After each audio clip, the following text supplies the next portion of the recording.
নমস্কার বন্ধুরা, অন্নপূর্ণা ভান্ডার নিয়ে এই মুহূর্তে বিরাট বড় আপডেট উঠে আসছে। অন্নপূর্ণা ভান্ডারের জুন মাসের ৩,০০০ টাকা কবে দেওয়া হবে জানিয়ে দিলেন মুখ্যমন্ত্রী শুভেন্দু অধিকারী। সে সঙ্গে অন্নপূর্ণা ভান্ডারের ৩,০০০ টাকা পাওয়ার জন্য নতুন দুটি শর্তের কথাও জানিয়ে দিলেন মুখ্যমন্ত্রী শুভেন্দু অধিকারী, যে কারণে জুন মাসের অনেক মহিলাই এবার কিন্তু টাকা পাবেন না। তো এই অন্নপূর্ণা ভান্ডার নিয়ে কি জানিয়েছেন মুখ্যমন্ত্রী শুভেন্দু অধিকারী আমরা জানবো এই ভিডিওতে। তবে তার আগে আপনি অন্নপূর্ণা ভান্ডারের ফর্ম জমা দিয়েছেন নাকি জমা দেননি, পাশাপাশি টাকা পেয়েছেন নাকি পাননি, ভিডিওর কমেন্টে জানিয়ে দেবেন। তো বন্ধুরা, এই সম্বন্ধে মুখ্যমন্ত্রী শুভেন্দু অধিকারী কি জানিয়েছেন সেই আপডেটটি আমরা প্রথমে জেনে নেব। জুলাই মাসে কত তারিখে মিলবে অন্নপূর্ণা যোজনার ৩,০০০ টাকা ঘোষণা করে দিলেন মুখ্যমন্ত্রী, বিস্তারিত জানবো। রাজ্য সরকারের অন্নপূর্ণা যোজনা নিয়ে গুরুত্বপূর্ণ তথ্য জানালেন মুখ্যমন্ত্রী শুভেন্দু অধিকারী। বুধবার ফলতা বিধানসভা এলাকায় এক সরকারি কর্মসূচিতে যোগ দিয়ে প্রকল্পটির অগ্রগতি সম্পর্কে বিস্তারিত জানান তিনি। শুভেন্দু বলেন, গত ৩রা জুন ২৮ লক্ষ মা বোনের অ্যাকাউন্টে ৩,০০০ টাকা করে পৌঁছে গিয়েছে। এখনো পর্যন্ত আরও ১,০৫,০০০ মা বোন অন্নপূর্ণা যোজনা প্রকল্পে নাম নথিভুক্ত করেছেন। তাদের ভেরিফিকেশন সম্পূর্ণ করে তথ্য পোর্টালে আপলোড করা হয়েছে। তারা আগামী ১লা জুলাই জুন মাসের ৩,০০০ টাকা পেয়ে যাবেন। প্রকল্পে এখনো নাম নথিভুক্ত না হওয়া মহিলাদের আশ্বস্ত করে মুখ্যমন্ত্রী বলেন, কোনো চিন্তা করবেন না, এখনো যারা বাকি রয়েছেন তারা জনকল্যাণ শিবিরে গিয়ে ফর্ম পূরণ করুন। সরকারি আধিকারিকেরা আপনাদের সাহায্য করবেন, প্রয়োজনে বাড়ি বাড়ি গিয়েও সহযোগিতা করা হবে। অন্নপূর্ণা প্রকল্পের পাশাপাশি আসন্ন রাজ্য বাজেট নিয়েও ইঙ্গিতপূর্ণ মন্তব্য করেন মুখ্যমন্ত্রী শুভেন্দু অধিকারী। তিনি আরও বলেন, আগামী ২২শে জুন রাজ্য বাজেট পেশ করা হবে। যুবক যুবতী, সরকারি কর্মচারী এবং শিক্ষিত চাকরি প্রার্থীদের জন্য আরও একাধিক কর্মসূচি ঘোষণা করা হবে। যেহেতু বাজেট এখনো পেশ হয়নি, তাই এই মুহূর্তে বিস্তারিত কিছু বলতে পারছি না। কৃষকদের জন্য গুরুত্বপূর্ণ উদ্যোগ নেওয়ার পরিকল্পনা রয়েছে এবং পাশাপাশি ২০ জুন পিএম কিষাণ প্রকল্পের টাকা দেওয়া হবে, এমনও কিন্তু আপডেট আছে। এবং মুখ্যমন্ত্রী শুভেন্দু অধিকারী অন্নপূর্ণা ভান্ডার পাওয়ার জন্য নতুন দুটি শর্তের কথা জানিয়েছেন। মুখ্যমন্ত্রী আরও জানান, যারা যথাযথভাবে ফর্ম ফিল আপ করে জমা দেবেন, যারা সরকারি বা সরকার অনুমোদিত স্কুলে বাচ্চাদের পাঠান, এমনকি যারা প্রাইভেট স্কুলেও বাচ্চাদের পড়ান, সেই সব মায়েরা অবশ্যই অন্নপূর্ণা যোজনার টাকা পেয়ে যাবেন ফর্ম ফিল আপের ভেরিফিকেশনের পর। এছাড়াও তিনি আরও জানান, যারা এমন কোথাও ছেলে মেয়েকে পড়ান যেখানে রাষ্ট্রবিরোধী ধর্মীয় শিক্ষা দেওয়া হয়, ভারত বিরোধী কথা শেখান, তারা এই টাকা পাবেন না, কারণ তা পড়াশোনার মূল ধারার মধ্যে পড়ে না। এছাড়াও যারা সরকারি টিকা বাচ্চাদের দেওয়ান না, এমন প্রচার করেন যে এই টিকা ব্যবহারে ক্ষতি হবে, তাতে জন্ম নিয়ন্ত্রণ হবে, তারা অন্নপূর্ণা যোজনার টাকা পাবেন না। তো নতুন করে এই দুটি শর্ত দেওয়া হয়েছে। তো এই সম্বন্ধে মুখ্যমন্ত্রী শুভেন্দু অধিকারী আর কি বলেছেন সরাসরি আমরা ওনার কাছ থেকে শুনে নেব। আপনারা জানেন যে কেন আমরা ফর্ম ছাপিয়ে ভেরিফিকেশন করে আমরা উপযুক্ত প্রাপকদেরকে চিহ্নিত করছি।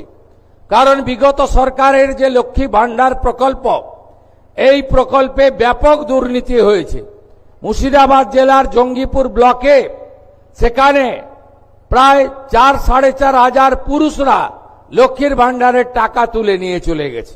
কৃষ্ণনগর ২ নম্বর ব্লকে নদিয়া জেলায় একটা অঞ্চলে ১৭৩ জন পুরুষ লক্ষ্মীর ভান্ডারের টাকা তুলেছে। আমাদের মঞ্চে ডিজিপি আছেন, তিনি তার পুলিশ সিআইডি তদন্ত করছে। একটা বড় র্যাকেট আমাদের মা বোন দিদিদের হকের অর্থ, সরকারি অর্থ লুট করেছে। তাই আমরা পরিচ্ছন্নতার সঙ্গে ফর্ম ফিল আপের মাধ্যমে আমরা আপনাদের দিতে চাই।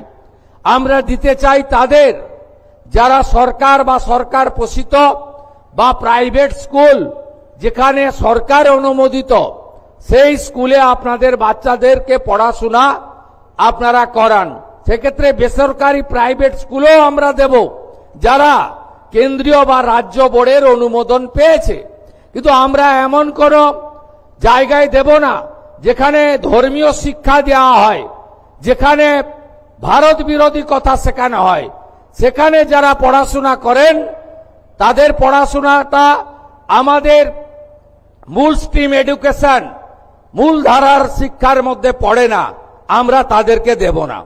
যারা ভারত সরকারের, রাজ্য সরকারের বিভিন্ন ভ্যাকসিনেশন কর্মসূচিতে অংশগ্রহণ করেন না। ভ্যাকসিনেশন যখন হয় বলে এই টিকা আমার বাচ্চাকে লাগাবো না, এটা জন্ম নিয়ন্ত্রণের টিকা, তাই আমরা তাদেরকেও দেব না। তাই আপনারা সহযোগিতা করুন।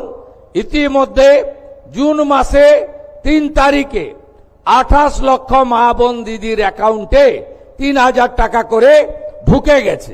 এখন অবধি 1,05,00,000 আমাদের মা বোন দিদি তারা এই অন্নপূর্ণা যোজনায় নাম নথিভুক্ত করেছেন। তাদের ভেরিফিকেশন কমপ্লিট করে আমরা পোর্টালে আপলোড করে দিয়েছি এবং এরা আগামী 1 জুলাই তারা এই জুন মাসের 3000 করে টাকা অ্যাকাউন্টেও পেয়ে যাবেন, ঢুকে যাবে। এতটুকু চিন্তা করবেন না। এখনো যারা বাকি আছেন জনকল্যাণ শিবিরে আপনারা ফর্ম ফিল আপ করুন, আধিকারিকরা সাহায্য করবে এবং আমরা প্রয়োজন হলে আমাদের বাড়ি বাড়ি গিয়ে সেই সহযোগিতা আপনাদেরকে করব।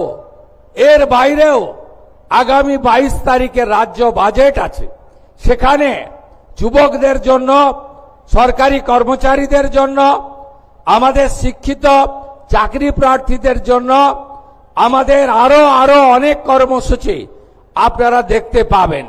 যেহেতু বাজেট আছে আমি তার আগে বলতে পারবো না। অন্নদাতা ভগবান কৃষক যারা আছেন, কৃষকদের জন্য, তাদের জন্য আমরা কর্মসূচি নিতে চলেছি। তো বন্ধুরা, এই মুহূর্তের সব থেকে বড় খবর, 1 জুলাই থেকে আবারও অন্নপূর্ণা ভান্ডারে টাকা ঢোকা শুরু হবে। তবে এবার অনেক মহিলাই কিন্তু এই টাকা পাবেন না, এমনই এই মুহূর্তে আপডেট আছে। তো ভিডিওটি ইনফরমেটিভ হয়ে থাকলে বা ভালো লেগে থাকলে লাইক করে দিবেন, অনেক করে শেয়ার করে দিবেন। দেখা হচ্ছে পরবর্তী আপডেটে। ততক্ষণের জন্য ধন্যবাদ।